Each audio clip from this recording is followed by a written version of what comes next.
This video is about how to shoot off-camera flash with the Hasselblad 500cm.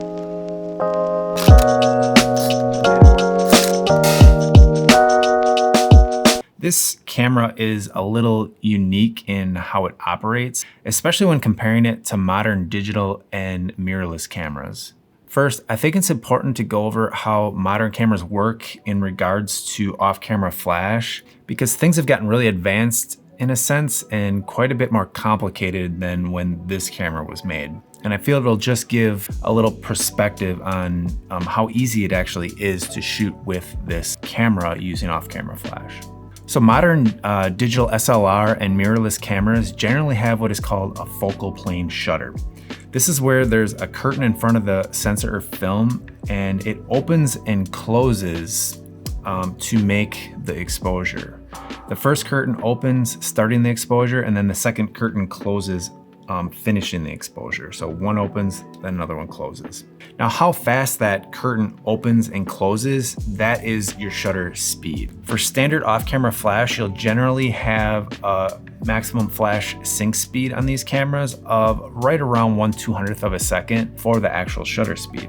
So the curtain opens, the flash goes off, makes the exposure in one single burst, and then the second curtain closes. If you increase your shutter speed past the maximum sync speed, the sensor's never fully exposed because the curtain never fully opened to allow that full exposure to happen. Now, to deal with this today, we have a bit of engineering marvel, and it's called high-speed sync. This is where your flash and camera communicate to get the proper exposure. Instead of a single burst, the flash sends out a series of pulses that over the course of the exposure and the smaller opening between the shutter curtains, it gives it an even exposure across the sensor or the film. And this technology has gotten really advanced and just pretty amazing in recent years. Now, like I said, this technology was not around when these older cameras were made. Now, I was asked by someone recently how off-camera flash works with the Hasselblad 500cm. In particular, they asked how to get the camera and the flash to communicate with each other. And I think the question in itself is a bit telling that in general, people just tend to overcomplicate this.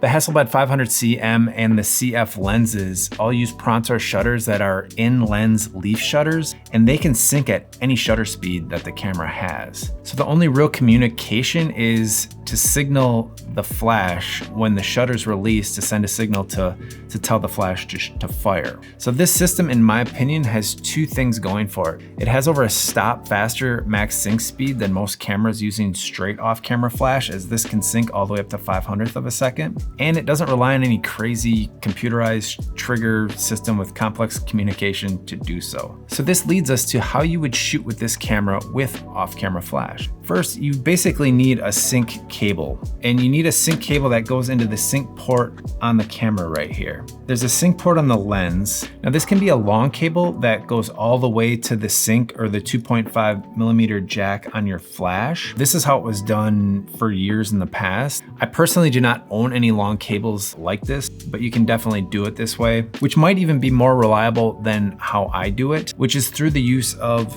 radio triggers. Now, high-speed sync is still relatively new to the scene, and before that, we just use simple radio triggers like Pocket Wizards or these Photics Stratos. These are simple, very simple radio devices, and they just send a signal. You know, they're kind of like a garage door opener in a way. They just signal the fire to flash, that's it. Nothing fancy. What that means right now is you can get these really, really cheap, new or used. And I would recommend like the Pocket Wizards. These Photics Strato ones have been extremely reliable for me. They're actually the Photics Strato 2 multi, and you just need a transmitter and a receiver. The only downside with this is there's no like auto off, and it's really easy to leave this on, and I've often come in and the batteries are just dead because I left it on. So other than that, these can't speak highly enough for the Photics Strato 2.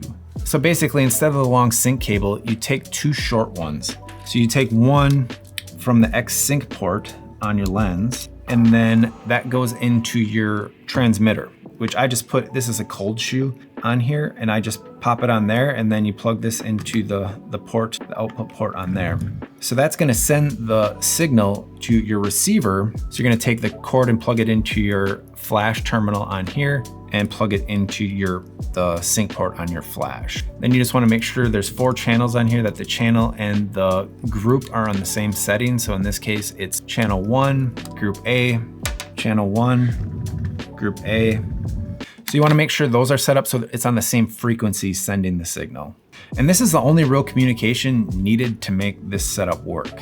Now for your flash exposure, you're gonna wanna use a flash meter. I use this one from Seikonic, and though I'm not a super huge fan of the touchscreen, it does a fine job. And basically, I would just recommend getting any flash meter that has an incident style meter for portraits especially, as it's just gonna give you really consistent results. So what you're gonna do is just position this in front of your subject, and there's usually a flash setting on the meter.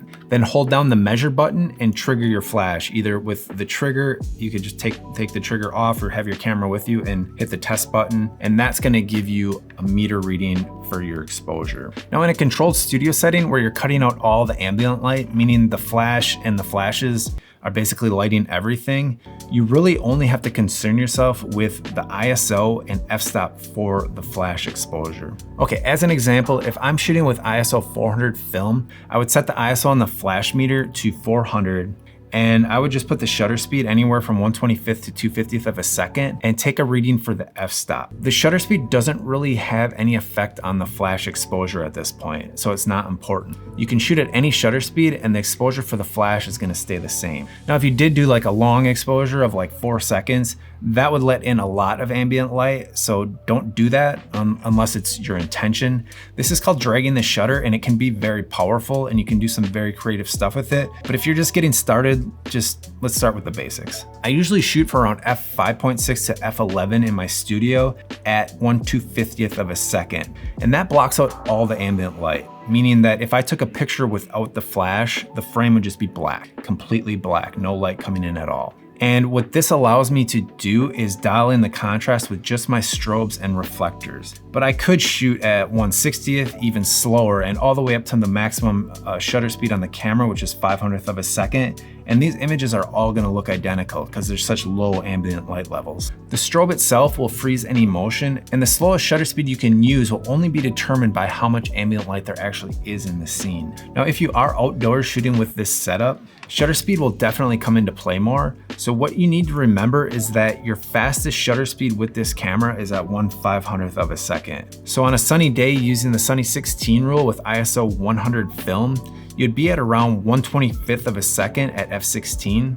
If you wanted, you could underexpose your subject by 1 stop and you would be at f11 500th of a second. Now your ambient light would be underexposed by 1 stop, and you just need to bring in your strobe with flash to a power of f11, which using a modifier or softbox is a relatively powerful strobe, but it's very doable. Dial the flash up or move it in closer until your flash meter reads f11 with the same technique we did in studio. Now this is just one scenario, but the key here is that your ambient light will affect your overall exposure via the shutter speed, but the flash power is still only affected by the ISO and f-stop.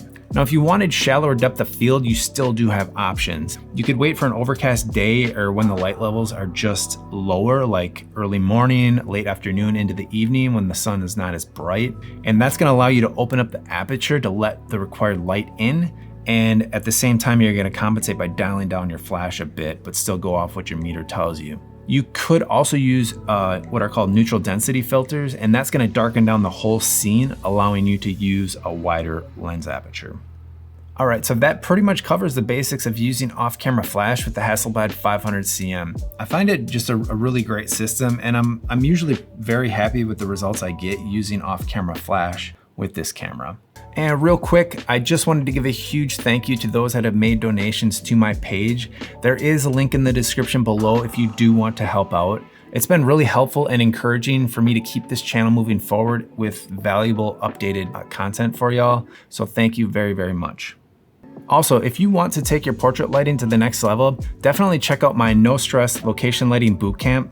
There's a link in the description below, and enrollment is currently open. That's gonna wrap it up for this one. We will see you in the next video.